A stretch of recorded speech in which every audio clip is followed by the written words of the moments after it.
अब इकोनॉमिक्स में हम लोग स्टार्ट करेंगे participation of people in employment, है ना। इससे पहले हम लोगों ने जो टॉपिक किया था अभी उसके आगे का है, ठीक है। उसमें हम लोगों ने वर्कर और एम्प्लॉयमेंट के बारे में देखा था, है ना।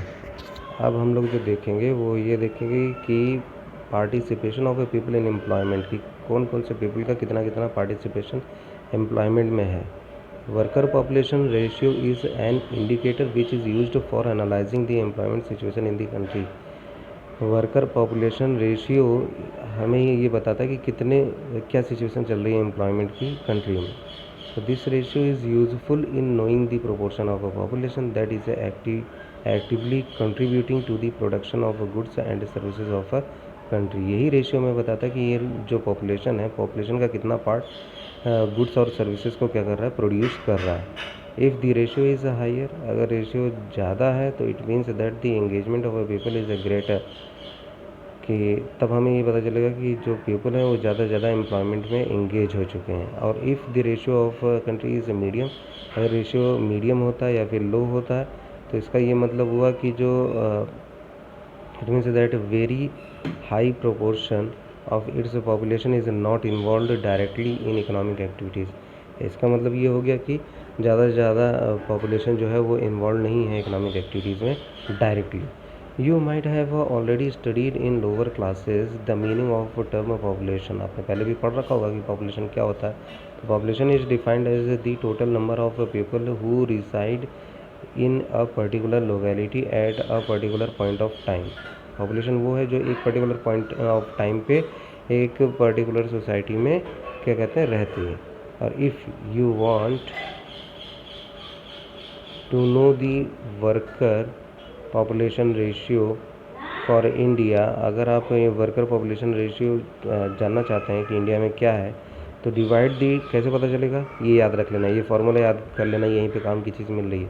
Divide the total number of workers in India, total number of workers को डिवाइड करना है by the population in India, population से डिवाइड कर दीजिए एंड मल्टीप्लाई इट बाई 100, और 100 से मल्टीप्लाई कर दीजिए। You will get the worker population ratio for India. Worker population ratio आपको क्या हो जाएगा, मिल जाएगा।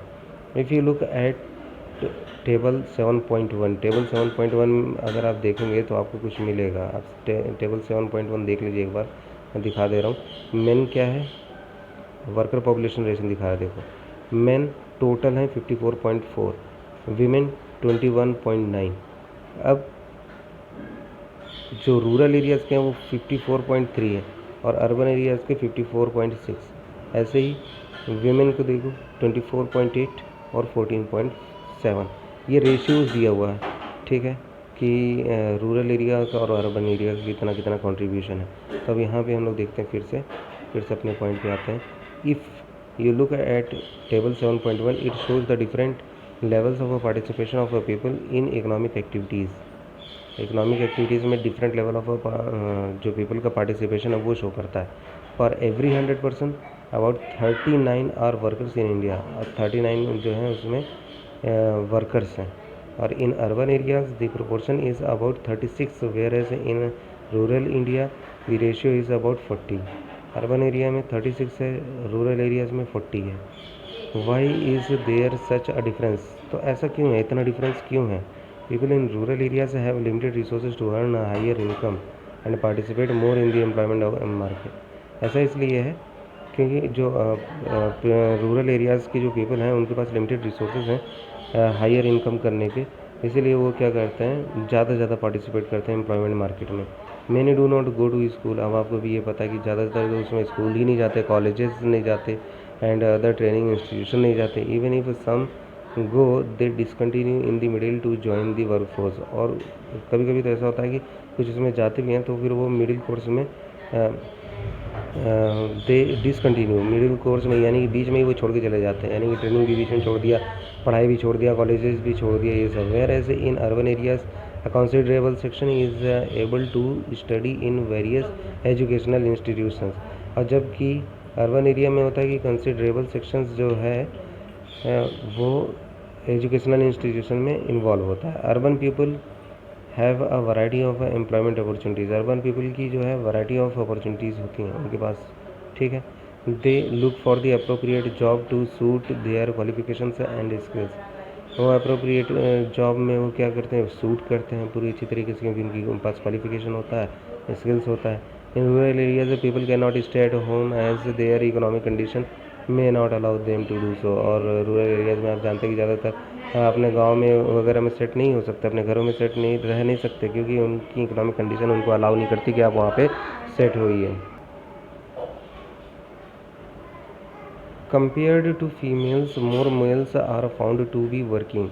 आपको ये पता है फीमेल के कंपैरिजन में जो मेल है वो ज़्यादा काम करते हैं। दी difference in participation rate is a very large in urban areas. Urban areas में जो डिफरेंस है पार्टिसिपेशन रेट का वो काफ़ी ज़्यादा है।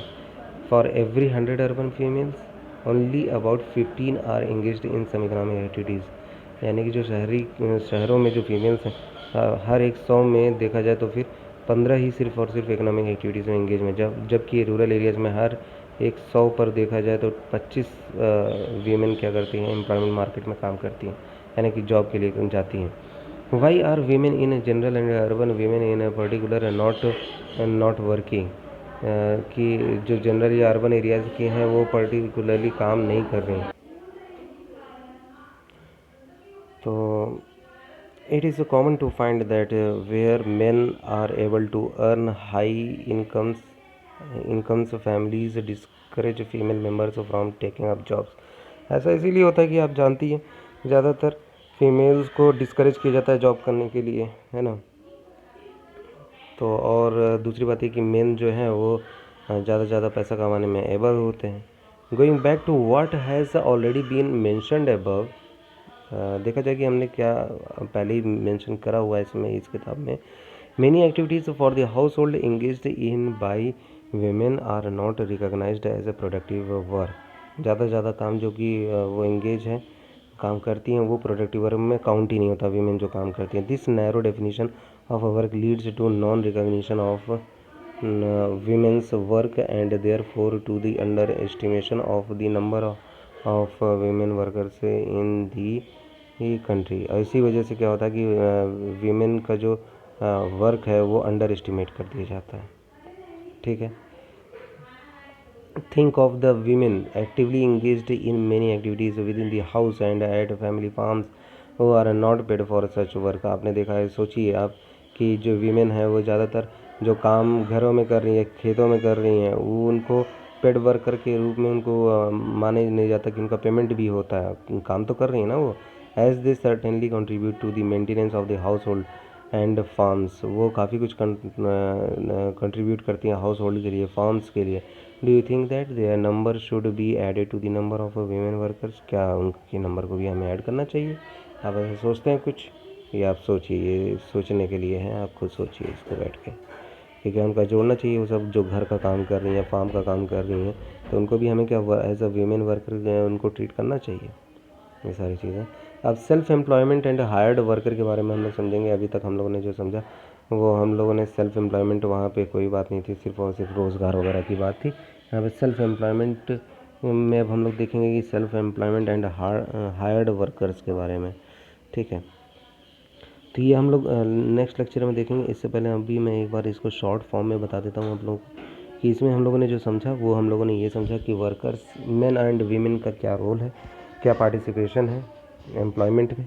ठीक है, और उसके बाद मेन एंड वीमेन देखने के बाद फिर हमने उसी को ही कैटेगराइज किया अर्बन एंड रूरल के फॉर्म में समझा कि अर्बन में कैसा, रूरल में कैसा, अर्बन में कितना रेशियो है, रूरल में क्या है।